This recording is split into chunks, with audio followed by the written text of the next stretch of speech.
வார்த்தையினால் அவர் தீர்த்தார் எந்தன் வியாதியும் வேதனையும் வைத்தியராய்.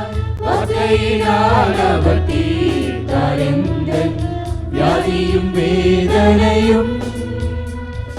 இயேசுவையால் சார்ந்திடவோ இகமதில் வேறெனக்காரும் இல்லை.